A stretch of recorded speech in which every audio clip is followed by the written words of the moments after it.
2025 সালে এসে আপনি একজন স্মার্টফোন বা ল্যাপটপ ইউজার, কিন্তু সেমিকন্ডাক্টর বা চিপ কী জিনিস আপনি সেই সম্পর্কে ধারণা রাখেন না। এমনটা প্রায় অসম্ভব। হ্যালো এভরিওয়ান, আমি নাহিদ সুলতান। আজকে এসেছি সেমিকন্ডাক্টরের বাজারে চীন ও আমেরিকার যুদ্ধ এবং সেই সাথে বিস্তারিত আলোচনা নিয়ে।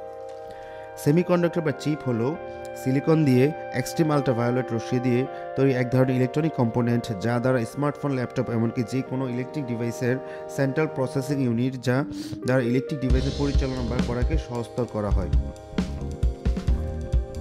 চায়না আর আমেরিকার মধ্যকার নতুন যুদ্ধের নাম সেমিকন্ডাক্টর বা চিপ ইন্ডাস্ট্রি, যা ভবিষ্যতের অর্থনৈতিক যুদ্ধের নতুন হাতিয়ার। কয়েকটি আন্তর্জাতিক সংবাদ মাধ্যমের সম্প্রতি তাদের সংবাদে জানিয়েছে, চীনের স্বনামধন্য প্রযুক্তি পণ্য নির্মাতা প্রতিষ্ঠান শাওমি 2025-এর মধ্যে 3 ন্যানোমিটার চিপ নির্মাণের সক্ষমতা লাভ করবে। যখন পর্যন্ত চীনের আরেক প্রযুক্তি জায়ান্ট হুয়াওয়ের নিকট 7 ন্যানোমিটার চিপ পর্যন্ত চিপ নির্মাণের প্রযুক্তি ছিল। একটি গুরুত্বপূর্ণ বিষয় হচ্ছে, ন্যানোমিটার যত কম হবে তার উৎপাদন তত কঠিন হবে, কিন্তু ব্যবহারের সুবিধা এবং পাওয়ার এফিসিয়েন্সি পাওয়ার কম কনজিউম করবে। চিপ নির্মাণে ব্যবহৃত হওয়া এক্সট্রিম আল্ট্রাভায়োলেট এর সহায়তায় সর্বাধুনিক সেমিকন্ডাক্টর বিল্ডার বা মেশিন সর্বসাধারণের জন্য একদিকে যেমন উন্মুক্ত নয়, অপরদিকে অনেক ব্যয়বহুল।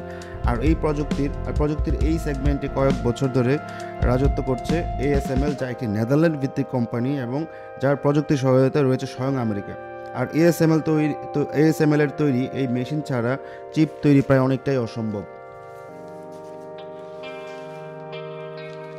আর যেহেতু ASML কে প্রযুক্তির সহায়তা দিয়েছে আমেরিকা, তাই আমেরিকা চাইলে যে কাউকে ASML এর টেকনোলজি ব্যবহারে নিষেধাজ্ঞা জারি করতে পারে, যেমনটা করেছে চীনের সাথে।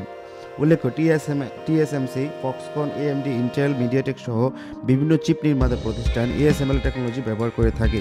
আর সবচেয়ে অবাক করা বিষয় হলো, শাওমি দাবি করছে তারা ASML এর সহায়তায় ছাড়াই নিজেদের টেকনোলজিতে এই নতুন 3 ন্যানোমিটার চিপ তৈরি করতে পারবে। অর্থাৎ তারা একই সাথে 3 ন্যানোমিটার চিপ এবং এই চিপ নির্মাণ বা তৈরিতে ব্যবহৃত মেশিন বা টেকনোলজি তৈরিতে তারা সক্ষম হয়েছে, যা একটি রেভলিউশনারি আবিষ্কার, যা শুধু চীনের জন্যই নয় বরং সমগ্র বিশ্বের জন্য। কারণ এটি বাস্তবায়িত হলে একদিকে যেমন চিপ বা সেমিকন্ডাক্টর এর সহজলভ্যতা বাড়বে, অপরদিকে স্মার্টফোন, গ্যাজেট সহ বিভিন্ন ইলেকট্রনিক ডিভাইসের দামও কিছুটা কমবে। আজকের ভিডিও এই পর্যন্তই। এতক্ষণ ধরে ভিডিওটি দেখার জন্য সবাইকে অনেক অনেক ধন্যবাদ। ভিডিওটি ভালো লাগলে অবশ্যই সাবস্ক্রাইব করবেন এবং লাইক, কমেন্ট ও শেয়ার করবেন।